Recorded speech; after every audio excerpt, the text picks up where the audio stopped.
Well, on the afternoon of July the 28th, 2026, in a handful of towns across northern Spain, the sky will begin to do something the human eye is almost never allowed to witness. The sun, blazing and ordinary and taken for granted every single day of your life, will start to vanish. Not behind clouds, not behind the horizon. It will be devoured piece by something that looks, if you didn't already know better, like a perfectly round bite taken out of the brightest object in the sky. And then, for a little over 2 minutes, in the middle of the afternoon, the day will simply stop behaving like day. The temperature will drop, birds will fall silent, then confused, then silent again. The sky will darken to a deep, bruised twilight blue, and stars will become visible at 3 or 4 in the afternoon. And directly overhead, where the sun used to be, there will be a hole in the sky ringed with fire. This is what a total solar eclipse actually looks like from the ground, and on August 12th, 2026, it will happen over mainland Europe for the first time since 1999, a wait of 27 years finally coming to an end for millions of people who will only need to step outside their own front doors to see it. To understand why this particular afternoon matters so much, you first have to understand just how strange and how improbable a total solar eclipse actually is, not as a spectacle, but as a coincidence written into the mechanics of the solar system itself. The sun is roughly 400 times wider than the moon. That is an enormous difference in scale, the kind of difference that should make it obvious at a glance which object is bigger. But the sun also happens to sit, on average, almost exactly 400 times farther from Earth than the moon does. Two numbers, wildly different in what they measure, canceling each other out almost perfectly, so that from the surface of this one particular planet, at this one particular moment in cosmic history, the sun and the moon appear to be almost precisely the same size in the sky.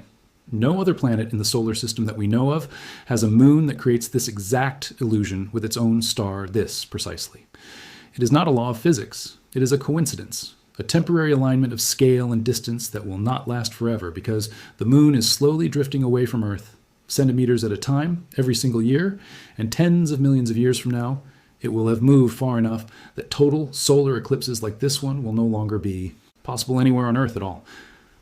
Every total eclipse you will ever witness in your lifetime is, in that sense, a fleeting geological accident, a brief window in the multi-billion-year history of this planet during which this particular kind of vanishing sun is even possible to see. That slow drift is not some minor footnote to the story either. Scientists have measured it precisely, using laser reflectors that Apollo astronauts left on the lunar surface more than half a century ago, bouncing beams of light off the moon and timing their return down to fractions of a nanosecond to calculate exactly how far away it sits at any given moment. The measurements show the moon retreating from Earth at roughly 3.5 centimeters every year, a pace so slow it is utterly imperceptible across a single human lifetime, yet so relentless that, given enough time, it will eventually end the phenomenon of total solar eclipses entirely. There was a period, hundreds of millions of years in the past, when the moon sat considerably closer to Earth than it does now, close enough that it would have appeared noticeably larger in the sky than the sun, meaning eclipses during that ancient era would have looked different too, the moon's disk comfortably swallowing the sun's with room to spare rather than fitting almost exactly over it. We happen to exist during the narrow window when the fit is nearly perfect, when the moon's disk lines up with the sun's disk closely enough to produce the delicate, fleeting spectacle of the corona peeking out from behind the moon's edge, a coincidence of timing that connects the eclipse happening in 2 weeks directly to the deep geological history of the Earth-Moon system itself. The eclipse arriving on August 12th carries an additional quirk that makes it especially dramatic. 2 days earlier, on August 10th, the moon will reach perigee, the point in its orbit where it passes closest to Earth. Because the eclipse falls so soon after that closest approach, the moon will appear slightly larger in the sky than it does on average, large enough to stretch the length of totality beyond what a more typical eclipse would allow. At the point of greatest duration, coast of Iceland, the moon will completely block the sun for 2 minutes and 18 seconds, a longer stretch of darkness than most total eclipses provide. Multiply that brief window by the sheer number of people who will actually be standing inside the narrow strip of land and ocean where totality occurs, and you begin to understand why an event lasting only a couple of minutes has already become one of the most anticipated astronomical happenings of the decade. The path this shadow will trace across the surface of the Earth is itself unusual, almost defiant of what you might expect an eclipse path to look like. It begins at sunrise over remote Arctic Russia, near the Taimyr Peninsula, in a region so far north and so sparsely populated that almost no one will be there to witness the eclipse begin. From there, the moon's shadow sweeps west across the Arctic Ocean, passing close to the North Pole itself. tracing a path that, for a portion of its length, actually travels from east to west, the reverse of how these shadows typically move across the globe. It crosses the eastern coast of Greenland, drapes itself briefly over the ice and rock of that vast frozen island, and then continues on toward Iceland, where the path achieves its longest duration of totality anywhere on Earth. From Iceland, the shadow races southeast across a stretch of open Atlantic Ocean, and finally makes landfall one final time, sweeping across northern Spain, a tiny northeastern corner of Portugal, and the Balearic Islands, before the sun finally sets and the eclipse ends for good, somewhere out over the waters beyond. For the people standing in Spain that afternoon, this eclipse will bring something rare even among total solar eclipses: a sunset eclipse, one occurring so low on the horizon that totality will unfold during what photographers call the golden hour, the sun a deep, glowing orange disk sinking toward the horizon at the exact moment the moon slides in front of it. The combination, a low, warm, dramatically colored sun and the black disk of the moon fitting perfectly over its face, is the kind of image astrophotographers spend entire careers chasing, and on this particular afternoon, it will be available to anyone standing in the right stretch of Spanish countryside with nothing more than a pair of eyes and the right kind of protective glasses. And this is precisely where the story of this eclipse becomes something bigger than an astronomical curiosity, because for the first time in 27 years, this is not an event happening in some distant, hard-to-reach corner of the globe. Mainland Europe has not experienced a total solar eclipse since 1999, when the shadow swept across parts of England, France, and Central Europe in an event still remembered vividly by an entire generation of skywatchers who were lucky enough to be standing in the right place at the right time. Since then, every total eclipse has occurred somewhere else on the planet, forcing anyone determined to witness totality to travel enormous distances, often to remote or difficult-to-reach locations, just to stand for 2 or 3 minutes inside a shadow racing across the Earth at more than 1,000 miles an hour. This time, for millions of people living in Spain, Portugal, and the Astronomical surrounding region, that entire calculation changes. The eclipse is not something you need to fly across the world to see. It is something that will happen directly over your own city, your own coastline, your own backyard. Outside the narrow path of totality itself, the eclipse's reach becomes almost staggering in scale. Across the rest of Europe, including the United Kingdom and Ireland, observers will witness a partial eclipse so deep that in many locations, more than 90% of the sun's surface will be covered by the moon. In major Spanish cities like Madrid and Barcelona, sitting just outside the narrow path of totality, the sun will be 99% covered, an eclipse so nearly total that it might seem at first glance indistinguishable from the real thing. But that final 1% makes an enormous difference. During a genuine 100% total eclipse, the sky darkens completely, the temperature drops noticeably, and for a brief window it becomes safe to look directly at the eclipsed sun with the naked eye. During a 99% partial eclipse, none of that happens. The sky remains stubbornly bright because even a sliver of direct sunlight is powerful enough to illuminate an entire daytime sky. And looking directly at the sun without certified eclipse glasses remains just as dangerous as on any ordinary day.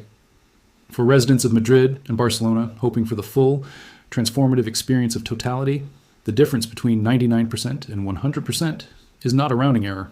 It is the difference between witnessing a remarkable partial eclipse and witnessing one of the most profound natural spectacles available to the human eye. And it means that many residents of those cities will choose to travel, even a short distance, specifically to cross into the narrow path where the sun disappears completely. The eclipse's reach extends even further than Europe and the Arctic. Across the Atlantic, observers in parts of Canada and the northern United States will witness their own partial eclipse that same afternoon, with the deepest partial views available in Alaska, Atlantic Canada, and parts of New England. No part of North America will experience totality this time, a striking contrast to April of 2024, when a total solar eclipse swept coast to coast across the United States and became one of the most widely observed astronomical events in the country's modern history. This time, North American skywatchers will see only a partial bite taken out of the sun, a noticeably smaller spectacle than 2024's continent-spanning display, though still remarkable in its own right, especially given its timing, which coincides almost exactly with the peak of the annual Perseid meteor shower, offering a rare astronomical double feature for anyone willing to stay outside long enough to catch both events in the same week. To understand why any of this matters beyond simple visual spectacle, it helps to look backward to the long and occasionally strange history of how human beings have understood, feared, and eventually harnessed the scientific value of moments exactly like this one. For most of human history, a total solar eclipse was not treated as a predictable.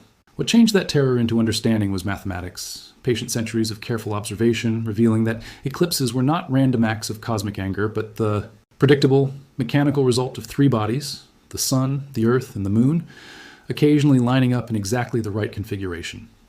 Ancient astronomers in Babylon began cataloging eclipse patterns thousands of years ago, noticing that eclipses tended to repeat in cycles roughly 18 years apart, a pattern later named the Saros cycle, one of the earliest and most remarkable feats of predictive science in human history.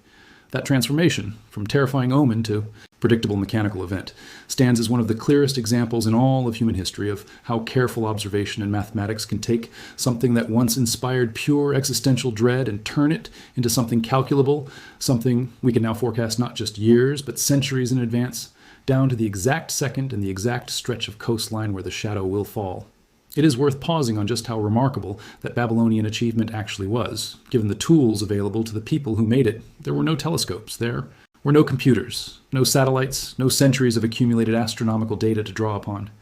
There were only patient observers, generation after generation, recording the timing and circumstances of every eclipse they witnessed on clay tablets, slowly building a record long enough to reveal a pattern hidden inside what must have originally looked like pure chaos.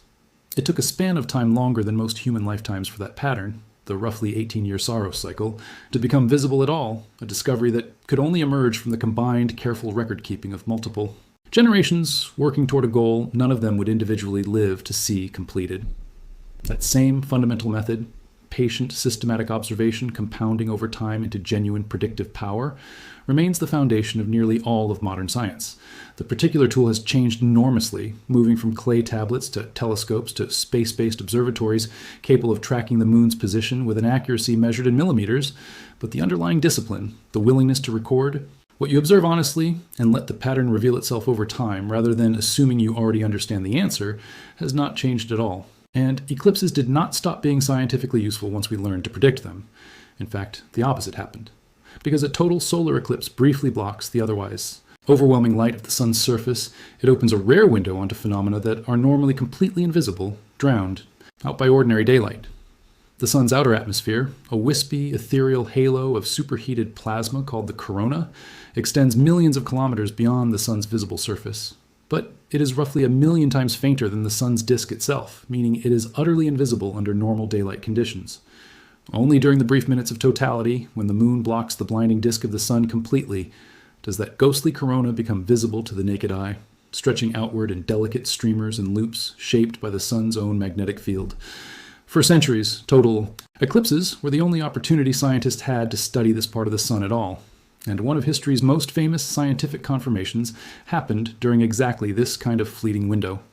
In 1919, astronomers traveled to observe a total solar eclipse specifically to test a radical new idea proposed by a physicist named Albert Einstein, the theory that massive objects like the sun should bend the path of light passing near them, a prediction of his general theory of relativity. Under normal daylight, testing that idea would have been impossible, because the stars whose light needed to be measured are utterly invisible against the sun's glare. But during totality, with the sun's overwhelming brightness briefly blocked, those background stars became visible, and astronomers were able to measure exactly how much their apparent positions shifted as their light bent around the sun's gravity. The measurements matched Einstein's prediction almost exactly, and a total solar eclipse became the stage on which one of the most important scientific theories of the 20th century was confirmed to a global audience, transforming an obscure German physicist into one of the most famous scientists who has ever lived. Modern solar science no longer depends entirely on eclipses the way it once did. Spacecraft, equipped with instruments called coronagraphs, can now artificially block the sun's disk at any time, creating an artificial eclipse whenever scientists need one, without waiting years for the moon to cooperate. But even with that technology available, real total eclipses still offer something no artificial substitute can fully replicate.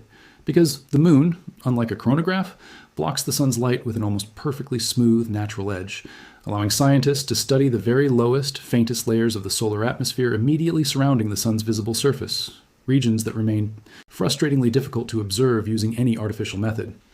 Every total eclipse, including this one, still draws teams of solar physicists to remote and often difficult locations, cameras and instruments in tow, specifically to gather those few precious minutes of data that only nature itself can provide. But you do not need to be a physicist chasing coronal data to feel the full weight of what happens during totality, because the experience of standing inside the path of a total solar eclipse is unlike almost anything else available to a human being on the surface of this planet, and no photograph, no video, no secondhand description fully prepares you for it. In the final minutes before totality, the quality of light itself begins to change in a way that feels deeply, instinctively wrong. The world does not simply grow dimmer the way it does at dusk. Instead, the light takes on a strange, metallic, deeply saturated quality, colors becoming more vivid even as everything grows darker, shadows sharpening at their edges in a way that shadows normally never do. Temperatures drop, sometimes by several degrees, as the sun's warmth is cut away in the span of just a few minutes. Animals respond to this sudden, inexplicable transition in ways that consistently startle even scientists who study the phenomenon specifically. Birds that were